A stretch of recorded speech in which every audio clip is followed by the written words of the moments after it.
हमने पूजा पाठ कर ली, हमने दान दक्षिणा आदि कर दी, हमने सब कुछ कर दिया। अब हमें जो जीवन में करना है वो शायद भगवान करेंगे, ऐसी विचारधारा कई लोगों की होती है।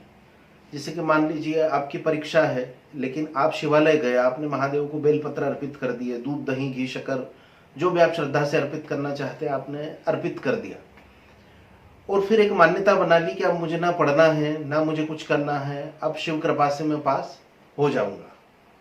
तो इस तरह की सोच रख करके हम आगे जाकर के अपनी ही आस्था को कमजोर करेंगे।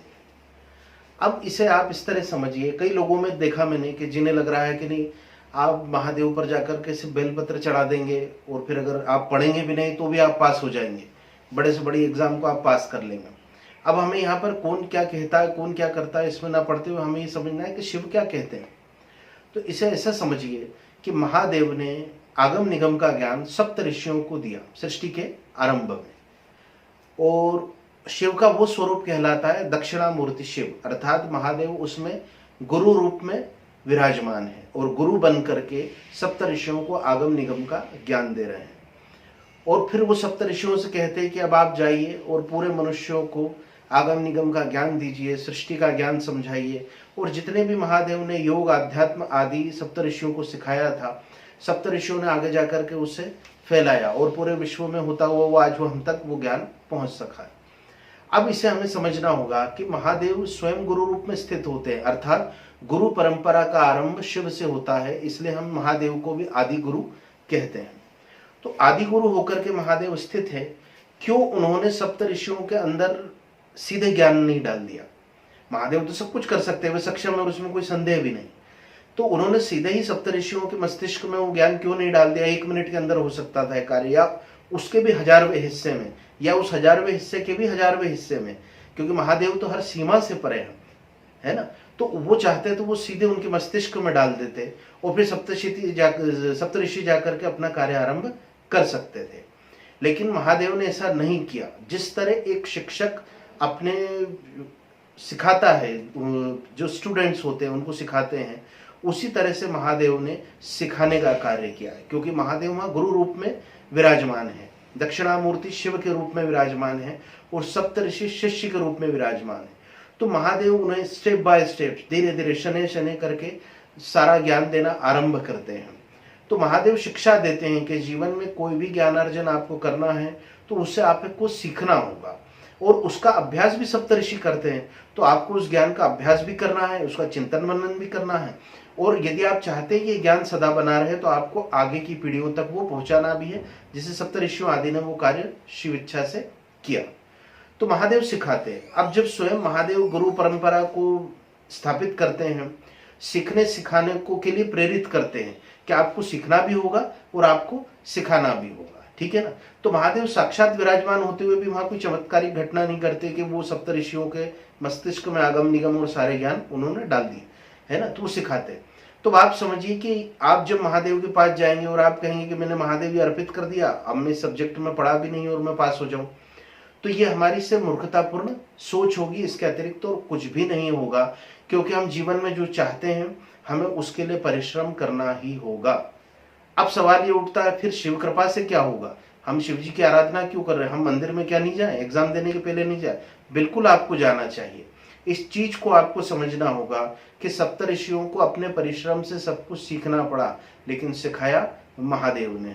तो यहां से कृपा आरंभ होती है कि जब आप अपने जीवन की पूरी तैयारी कर चुके हैं, बात सिर्फ एग्जाम की नहीं है, आपकी जॉब की हो सकती है या जीवन के किसी भी पक्ष की हो सकती है। आपको धनाढ्य बनना है, नौकरी करना है, आपको बिजनेस करना है, व्यापारी बनना है, तो आप सिर्फ शिवालय में जाकर के आप कोई नाग केसर चढ़ा देंगे या कुछ चढ़ा देंगे और आप घर आकर के सो जाएंगे, तो आपके हिस्से की दुकानदारी कौन करेगा? यदि आपको व्यापारी बनना है तो शिव की कृपा कहाँ होगी कि आप अपना 100% अपने कार्य में दे रहे हैं। आप पढ़ाई पूरे तरीके से कर रहे हैं, पूरा मन लगा के कर रहे हैं, आप पूरे व्यापार में अपना पूरा समय दे रहे हैं और पूरी ईमानदारी से कर रहे हैं, आप नौकरी में अपना पूरा समय दे रहे हैं और ईमानदारी से कर रहे हैं, उसके बाद भी यदि कुछ नहीं हो सकता है तो वहां से शिव की कृपा आरंभ होती है। मंदिर जाइए, महादेव को बेलपत्र भी चढ़ाइए या जो आपकी श्रद्धा है आप अर्पित कीजिए। महादेव के सामने ईमानदार बनिए और ईमानदारी से कहिए कि महादेव मैंने अपने इस कार्य के लिए पूरी तैयारी की है, पूरी ईमानदारी से परिश्रम कर लिया है, मुझे दिखाई नहीं देता कि अब कोई और तैयारी बाकी रह गई है। तो अगर इसके बाद भी यदि कोई अड़चन है तो शिव कृपा कर सकते हैं। लेकिन ऐसा बिल्कुल नहीं हो सकता कि आप पूरे साल भर सोए रहे और एग्जाम के 1 घंटे पहले जाकर के आपने शिव जी पर बेलपत्र चढ़ा दिए, या आप दुकान खोलते ही नहीं है और आप महादेव पर बेलपत्र चढ़ा देते तो आपके घर लक्ष्मी आ जाएगी, या आप नौकरी करना ही नहीं चाहते, दिन भर इधर उधर बैठते हैं, लेकिन आप शिव जी पर बेलपत्र चढ़ाते हैं तो आपके जीवन में कुबेर आकर के कृपा कर दे, ऐसा संभव नहीं हो सकता। महादेव स्वयं पुरुषार्थ के देवता है ना। आप महादेव को हर स्थान पर आपने महादेव को पुरुषार्थ करते देखा है, कर्म करते देखा है, वो कर्म करने के लिए पूरे समाज को प्रेरित करते देखा है। तो महादेव कर्म करने के लिए प्रेरित करते हैं, ठीक है। उनके पुत्र गणपति को अपना सर दिया है गणपति ने, गणपति का मस्तक कटा तब वे बुद्धि के देवता बने हैं। तो इस छोटी सी घटना से भी आप समझ सकते हैं कि उनके स्वयं के पुत्र का सिर कट गया तब महादेव ने उन्हें बुद्धि का देवता बनाया है। तो आप हम कौन हो सकते हैं फिर कि हम घर में सोए रहें, हम आराम करते रहें, हम टीवी देखते रहें, हम मोबाइल चलाते रहें और हम फिर एक विश्वास जगा लेके हम सिर्फ महादेव को जाकर के बेलपत्र चढ़ा देंगे, हम पास हो जाएंगे, हमारा बच्चा पास हो जाएगा, या हमारा व्यापार हम कुछ कर ही नहीं रहे, दुकान की शटर भी नहीं उठाते हैं, हम दुकान खोलते नहीं, हम व्यापारिक स्थल खोलते नहीं, हम नौकरी पे नहीं जाते और घर में समृद्धि आने लगेगी। तो आप चाहते हैं कि महादेव आप पर कृपा करें और निसंदेह करेंगे, उनके लिए कुछ भी असंभव नहीं है। तो आपको उनके नियमों के अनुसार चलना पड़ेगा। जीवन में आप जिस जगह भी सफलता चाहते हैं आपको वहां पुरुषार्थ करना ही होगा। आप महादेव के अनुकूल अपने मन को बना लीजिए, जिससे आप उनको प्रिय हो जाए, वो आपको पसंद करने लगे, वे आपसे प्रसन्न होने लगे। आप अपने जीवन में जो भी चाहते हैं उसकी पूरी तैयारी कीजिए और फिर शिव की आराधना भी कीजिए, साथ में शिव को प्रसन्न कीजिए, महादेव का नाम स्मरण करिए। अब आप देखिए आपका पुरुषार्थ और शिव की कृपा अर्थात आध्यात्म दोनों मिलकर के आपको हर क्षेत्र में सफलता दे सकते हैं। तो आपको इस तरह की हरकतें बिल्कुल करने से बचना चाहिए कि आप कोई पुरुषार्थ नहीं कर रहे हैं लेकिन आप शिवालय चले जाते हैं अब सब हो जाएगा। नहीं, ऐसा तब हो सकता है जब आपकी भक्ति मार्कंडेय की तरह हो जाए, जब आपकी भक्ति नंदी की तरह हो जाए, जब आपकी भक्ति मीरा की तरह हो जाए, अर्थात संसार छूट गया इन लोगों के लिए, शिव के अतिरिक्त तो और कुछ नहीं रहा। चमत्कार वहां भी हो सकता है, शिव पे सवाल ही नहीं कि शिव कुछ नहीं कर सकते, क्या शिव सब कर सकते हैं, लेकिन उस चमत्कार के लिए आपको नंदी जैसा होना होगा, आपको मार्कंडेय की तरह होना होगा, आपको मीरा की तरह होना होगा कि कृष्ण ने विष को अमृत कर दिया।